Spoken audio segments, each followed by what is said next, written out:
Hello friends, இன்றைக்கி Nobel prize for medicine வந்து award பண்ணியிருக்காங்க. விக்டர் ஆம்ப்ரோஸ் அப்படின்றவரும் அப்புறம் கேரி ராஃபின் அப்படின்றவருக்கும் இவங்க வந்து மைக்ரோ ஆர்என்ஏ வந்து டிஸ்கவர் பண்ணதுக்காக அவார்ட் பண்ணியிருக்காங்க. ஆல்ஃபர்ட் நோபல்ன்றது எக்ஸ்ப்ளோசிவ்ஸ்லாம் முன்னாடி ரொம்ப கஷ்டமாக இருந்துச்சு. ஒரு இடத்துலேருந்து இன்னொரு இடத்துக்கு கொண்டு போகிறதுக்குள்ளேயே அது உரசுனா வெடிச்சிடும். அந்த மாதிரி இருக்கும்போது அவர் வந்து நைட்ரோகிளிசரினை யூஸ் பண்ணி சேஃபாக வந்து ஒரு இடத்துலேருந்து இன்னொரு இடத்துக்கு கொண்டு போகிற மாதிரி ஒரு எக்ஸ்ப்ளோசிவ் வந்து ரெடி பண்ணார். அது பேர் தான் டைனமைட். க்ரீக்கில் வந்து அதுக்கு பவர் அப்படின்னு பேர். அதில் வந்து அந்த இன்வென்ஷன் பண்ணதுக்கப்புறம் அவர் நிறைய இன்வென்ஷன் பண்ணியிருக்காரு. கிட்டத்தட்ட 355 இன்வென்ஷன் பண்ணி அதுக்கு பேட்டன்ட்டும் பண்ணி வச்சுருக்காரு. அவரோட நினைவாக தான் டிசம்பர் 10 எவ்ரி இயர் வந்து ஃபிசிக்ஸ், கெமிஸ்ட்ரி, அதுக்கப்புறம் லிட்ரேச்சர், பீஸ், மெடிசன், அப்புறம் வந்துட்டு அமைதிக்கான நோபல் பரிசுலாம் அவங்க தராங்க. இந்த இயருக்கான நோபல் பரிசு இப்போ அறிவிச்சிருக்காங்க.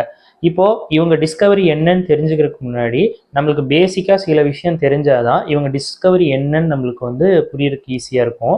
முதல்ல வந்து நம்ம செல்லை பற்றி தெரிஞ்சுக்கலாம். நம்ம செல்லுன்றது பார்த்திங்கன்னா ஒரு 40 வயசு மதிக்கத்தக்க ஒரு ஆள், அவரோட தலையிலேருந்து கால் வரைக்கும் பார்த்திங்கன்னா கிட்டத்தட்ட 100 ட்ரில்லியன் வந்து செல்ஸ் இருக்கும்.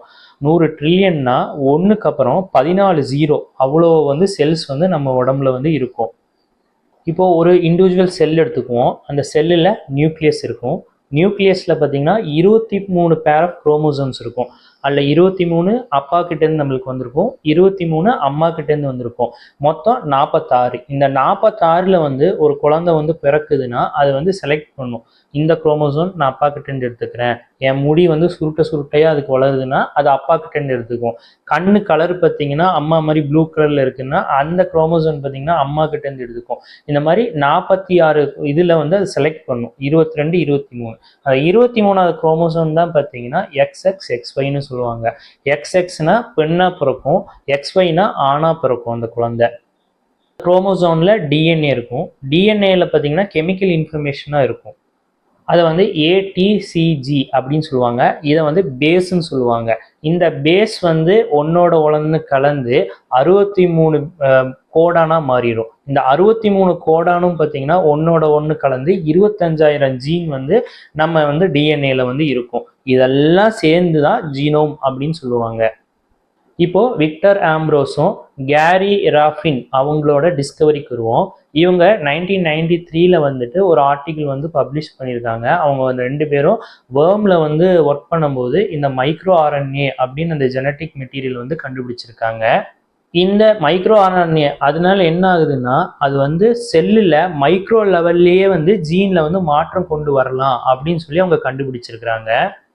நான் முன்னாடியே சொன்ன மாதிரி தலையிலேருந்து கால் வரைக்கும் நம்மளுக்கு 100 ட்ரில்லியன் வந்து செல்ஸில் இருக்குது.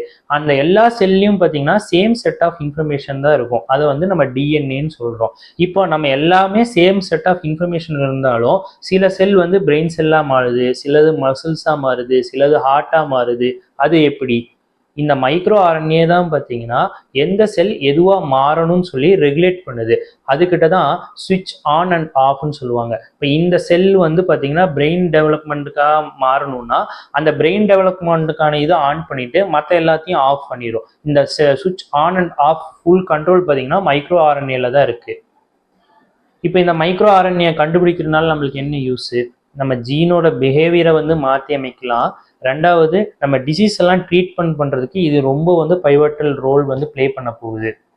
உதாரணத்துக்கு இப்போ ஒருத்தருக்கு கேன்சர் இருக்குன்னு வச்சுக்குவோம். கேன்சர் என்ன? ஒரு மியூட்டேட்டட் ஜீன். அதனால செல் பார்த்தீங்கன்னா அன்கண்ட்ரோல் டிவிஷனில் வந்து என்கேஜ் ஆகிடுது. இப்போது நம்ம மைக்ரோ ஆர்என்ஏ தான் அந்த சுவிட்சை ஆன் அண்ட் ஆஃப் வந்துட்டு கண்ட்ரோல் பண்ணுன்ற போது நம்ம அங்கேயே போயிட்டு அந்த மியூட்டேட்டட் ஜீனை வந்து ஸ்டாப் பண்ணிட்டா நம்ம கேன்சர் வியாதியை கூட ஈஸியாக ட்ரீட் பண்ணி இந்த பேஷண்ட்டை வந்து ஈஸியாக வந்து ரெக்கவர் பண்ணிடலாம். இது வந்து ஒரு இம்பார்ட்டண்ட்டான ஒரு டிஸ்கவரி. நம்ம மெடிக்கல் ஃபீல்டில் வந்து இன்னுமே அட்வான்ஸ்மெண்ட்டாக ஒரு ட்ரீட்மெண்ட்டை வந்து நம்ம ஒரு பேஷண்ட்டை வந்து ஒரு டிசீஸ்லேருந்து ஈஸியாக வந்து வெளியில் கொண்டு வரதுக்கு இது ரொம்ப யூஸ்ஃபுல்லாக இருக்க போகுது.